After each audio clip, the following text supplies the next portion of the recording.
Amid high-end and luxury brands, detailed logos seem to be making a comeback. In fact, there are a few well-known luxury brands that have already made some adjustments. Throughout the past 2 years, we've seen brands returning to a classic heritage look with serif fonts and at times rich detailed artwork.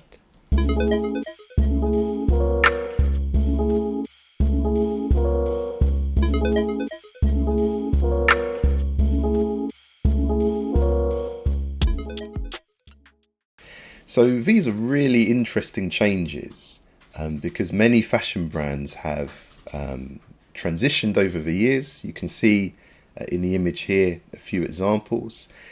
So we've begun with very traditional heritage fonts, serifs, and quite distinct. If you look at the column on the left, each brand, there are similarities, but the differences are more noticeable. When you look at the center column, which is where many of these brands were maybe 2-3 years ago, very little distinction. In fact, if you were to type the same brand name with each of these fonts, it's almost no difference. They're almost exactly the same. So that was the trend.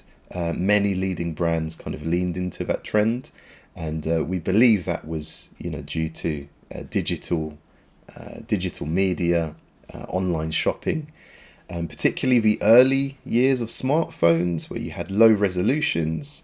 The center column of logos would reproduce really crisp on digital screens, where the logos on the left, low res screens, they started to break up, be quite bad, sometimes even illegible. So it was necessity. Lots of brands moved into this kind of center column. That's the trends we're still seeing mostly at the moment. But now there's this exciting, for me, shift back to a little more distinction and brands looking at their heritage roots. So for 2026 and beyond, there's this speculation as to which other brands might begin to adopt more traditional aesthetics again and return to their roots. And as you can see in this example, Burberry have very much shifted back with a nod to their roots, and Berluti as well. Now, when you compare leading global brands, not just luxury ones, when we put it on a kind of wider time frame here, it really becomes apparent what happened. So if you look back before things went digital, they were quite rich, quite detailed logos, but usually flat, usually just a few colors that would be easy to reproduce with the printing technology of the day. And then as you come into kind of the late 90s and early 2000s, you notice a trend, which is this kind of shiny, effects heavy logo treatment. So drop shadows, a little bit of shine. That became the real trend. It's like, we can do this now, we can produce this digitally.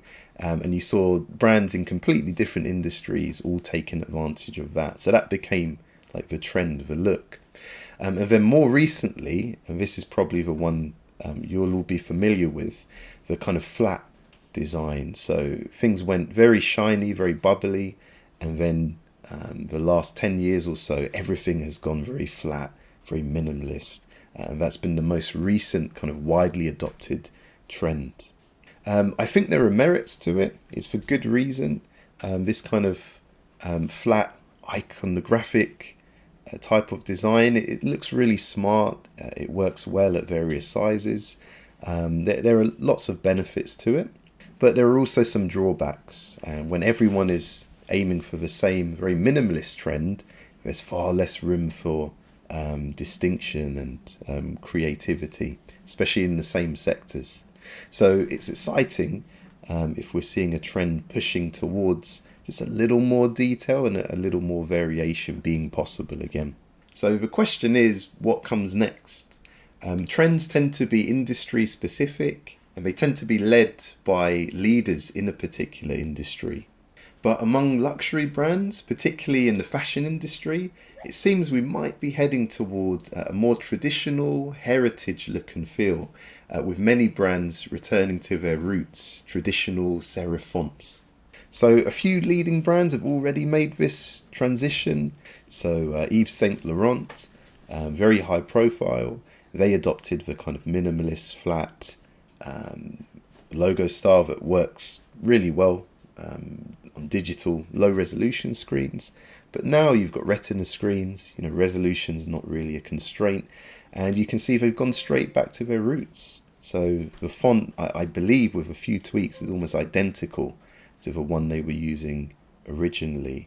So they've kind of looked at their heritage and thought, no, we don't want to look the same as everyone else.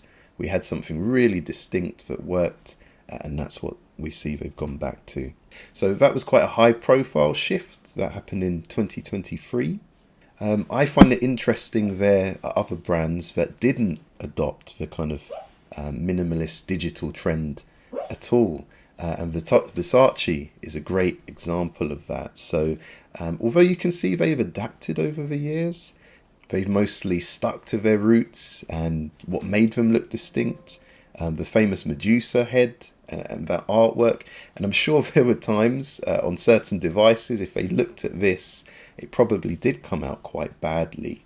But they stuck with that, stuck with the identity, and as a result remained distinct over the years, and they're probably not going to rush to make any changes. So I feel they're quite a good example of a timeless brand that hasn't rushed to embrace different trends, but they've had a really distinct identity they've been able to carry over the years. And then some other timeless examples on the page here. So Armani, very few changes over the years. Louis Vuitton, and some of the brands, Chanel is another one we could put here, that had quite a prominent monogram design, and that actually fell into this current flat minimalist trend. But often the logo design around that would be really distinct, quite bold, quite edgy. So you can see the brands on this page here, they don't look like replicas of each other. They're really distinct, really different. And many of these are using slightly modernized but serif fonts as well, which is interesting, and they've kept that over the years. So this is the big question: are we going to see a return to richer detail being used again? Well, honestly, I hope so. The flat minimalist sans serif logo trend, although I've created some of those that I really love and that really fit the brands they were designed for, when you look at that trend across different industries, it made logos all a little too similar for my liking. In fact, I've already begun encouraging brands I work with to celebrate what makes them unique, if applicable, celebrate their heritage, and not be afraid to include this kind of rich level of detail in their design. And I think it's a great way to stand out as different, as long as it's appropriate.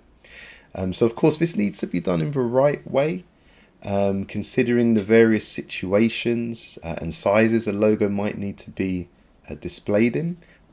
But with the right approach, you can design responsively to cover these options to make sure there's a part of the brand identity in the logo that can be used in any situation, even if you created something as rich as this. And I have some other videos kind of going into detail and showing the right way of doing that. So I do hope we see a return to greater depth and variety in luxury logo brands, especially long-established heritage brands or startups that want to look a little different, a little unique. But this really is something that has to be applied the right way. There's very much a right and a wrong way of creating a more detailed logo. And if you're interested in learning more, I've put a link in the description to a video which is titled Detailed Logo Design the Right Way. So have a look at that if you're interested in learning the mistakes you might need to avoid.